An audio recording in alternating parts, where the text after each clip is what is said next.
Di ba mayroon kayong aircon na halimbawa ililipat, tawag-tawag dyan, reinstall. Or mayroon kayong nabilang aircon na second hand. Mas mabilis sa tawagin na second hand. Ngayon, pag pinakabit mo yan, halimbawa, may tinawag ka na technician, pag pinakabit mo yan, dyan, ngayon, tapos na ma-install, ngayon, pag hindi gumana, kasalanan ba na nag-install yon? Di ba? So, yun yung pag-uusapan natin sa susunod na video. Di ba? Ngayon, dito muna tayo kay Tropa. May nagtanong kasi sa akin, ito, unahin muna natin si Tropa bago natin pag-usapan yung binanggit ko nung una. Ha? So, next video na lang yun, ha? Dito muna tayo. Ayan, nanghingi lang siya ng tutorial paano magandang diskarte pagbalot ng player sa may indoor, no? So, papakita ko kung paano ang diskarte, tamang diskarte doon. Pero, samahan niyo muna ako ngayon paano natin ikabito ng hindi maganda pero hindi masakit sa mata. Para lang po ito sa mga baguhan yung video na ginawa ko. Pero pag alam mo na to, scroll up, scroll down ka na. Diba? Ito halimbawa, gusto ng customer, yung dulo ng unit ay dyan, saan tinuro ko, tapos papunta doon, diba? Kasi yun yung gusto ng mayari. So, ang gagawin nyo guys, diba, dyan yung dulo. So, ito, ang gagawin nyo, sukatin mo lang yung buong unit na yan. Ayan, gitna mo lang siya. Sukatin mo lang siya ng buo. Diba, ganyan, sa gilid na lang tayo, huwag na sa pinakadulo dyan. Kanto-kantuhan na lang tayo. So, pag nasukat nyo na yan siya, kung yan, di ba? Ilan yan? 40 o 100 o 13, ay 39. So, kung lahat sa 39, guhitan ni dyan, center, di ba? So, center, yan. Ilan yon? Kalahati. Yan yung center, di ba? So, pagdating doon sa may wall, di ba? Yan yung ano niya, yung gusto ni ma'am na pinakadulo ng unit ay sa may kantuhan nung tinuro ko kanina. So, kuhanan mo lang yon ng gitna. Ayan o, dyan yung pinakadulo, di ba? Kalahati ng 39. So, 19.5. So, yan yung 19.5, di ba? Yan o. Mula doon sa kantuhan na gusto ni ma'am yung pinakadulo ng unit. Yan. So, ngayon, pag naguhitan mo na yon ng, yun yung gitna, di ba? Yung kalahati ng buong unit na sinukat mo. Ngayon, yung center ng plate niya, yan yung gitna, di ba? Sa kabuuhan, dyan mo itapat ngayon. Di ba? So, yan na yun. Wala nang ligtas yan. Yan na yung pinaka gitna niya. Tapos, masusunod pa yung gusto na may-ari. Di ba?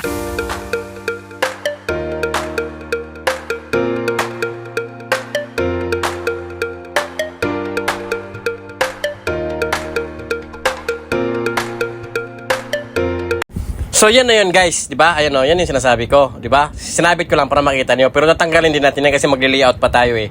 Diyan yung nakalagay sa may butas ng window type, pero may nakatakip dyan. Bubutasan natin dyan ng bilog para doon natin ilusot yung pipe. Ayan o, malaki pa rin yung space dyan sa ibabaw, di ba? So, dito na natin binutas yan, ayan. So, ngayon magli-layout na tayo. So, ito yung pipe na guys, papormahin lang natin, no? Tingnan natin.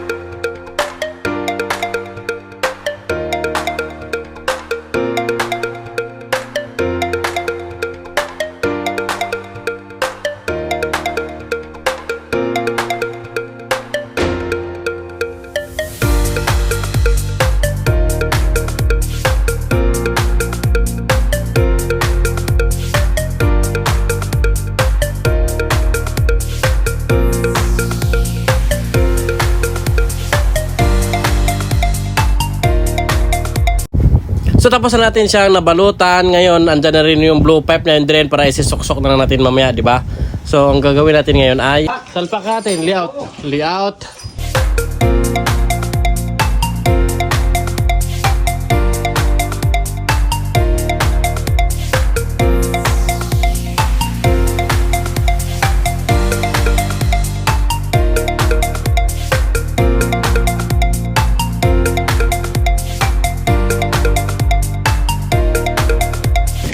Ayos. Ay siya. Ito nga mo na lang ito blue pipe ba di, ha? Saan ang bagsak? Ako na yung hose doon sa may inabang natin na blue pipe. Saan ang bagsak ng blue pipe? Dinang din? Oh, dito. Tapos katuloy natin dito pag ganun. So habang inayos sila doon sa likod, dito naman tayo ngayon sa indoor, di ba? Ito yon.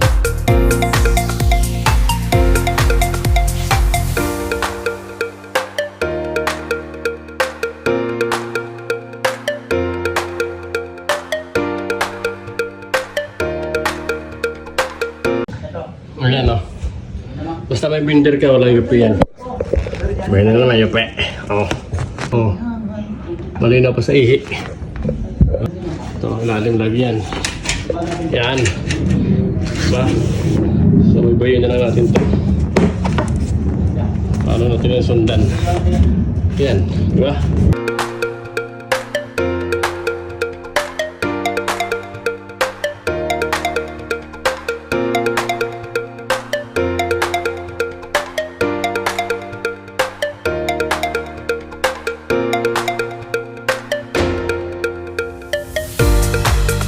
So tapos natin na player yung indoor, ito na yung kasagutan doon sa nagtanong sa akin, no? Paano balutin yung sa ilalim. So ito yun guys, luma na to, kaya yung mga insulation ng unit ay luma na rin siya. Maliwan na lang kung brand new ay medyo maganda pa, yan kasi punit-punit na. Okay, dito kung halimbawa nasa ilalim yung player nyo, ito, gaya nito, nasa ilalim ng indoor, di ba? Yan o. Kung nasa labas, nilabas nyo, walang problema, madali lang. Pag nasa ilalim kayo ng indoor, ito yung fittings. Diskarte ito ha, pero sa akin nagtanong kaya ako ang sasagot. Kung anong diskarte nyo, comment na lang sa baba. Diba? So ito, bigay ko sa iyo tips. Bigay ko na yung diskarte ko ha. Ito, yung insulation niya, huwag nyo isagad sa, pwede isagadagan dito. Hindi ko na sinagad, talagang kinapos ako eh. Pwede nyo isagadagan dito, huwag na sa may pinaka-player. Dito lang ito. 1/4, ganun din dyan. Ngayon, ito kasi luma na. Diba? Sa mga bago, mahaba yan. Diba? Yung pinaka-insulation kasama sa unit. Mahaba yan, habutin hanggang dini. Diba? Yung sa akin, ginawa ko, ganyan lang. Tapos, yan o, tatuhan na siya. Diba? So, makita niyo siya guys, pag, ano. Ngayon, lagyan mo siya ng aerotip. Pakita ko. Ito yung aerotip natin. Diba? O. Tulupot mo lang dyan, ganyan. Tapos, saan niyo siya balutin.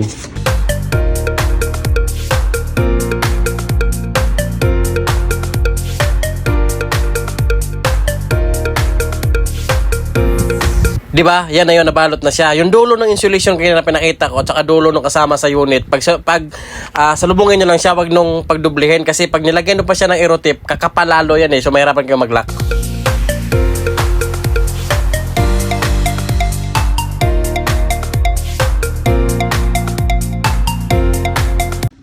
Yun, patapos na sana. Yung supply natin ay sa indoor pala. Doon na nakaabang yung supply namin, oh. Ngayon lang namin nabuksan ba? Dito pala yung supply sa indoor, oh. Iba talaga pag kampante ka na sa ano, tapos yung napansin, old model pa yung unit. Yung 2.5 na Panasonic, 410 pa. NKQ model, nasa indoor yung supply, ayan, oh. Ayan, oh. Yung layout na kasama natin doon sa outdoor, ayun. Tinanggal niya ulit, patakbuhin na lang ulit natin dito papunta sa loob. Wala tayo mo? Ba? Imbis na patapos na ba? Balutan ko na. Yan. Okay na siya. Okay na mga kapatid.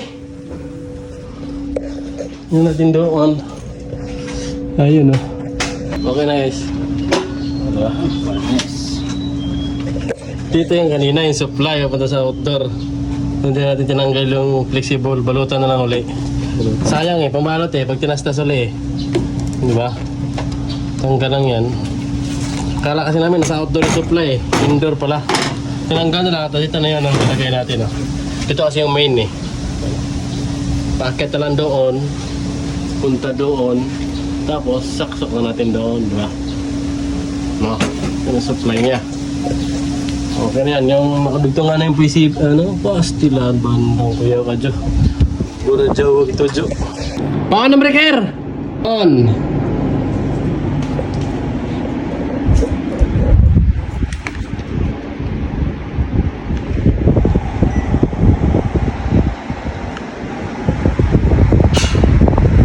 Ayos. Ito lang guys, bye-bye ha. Shout out, ingat nyo lahat.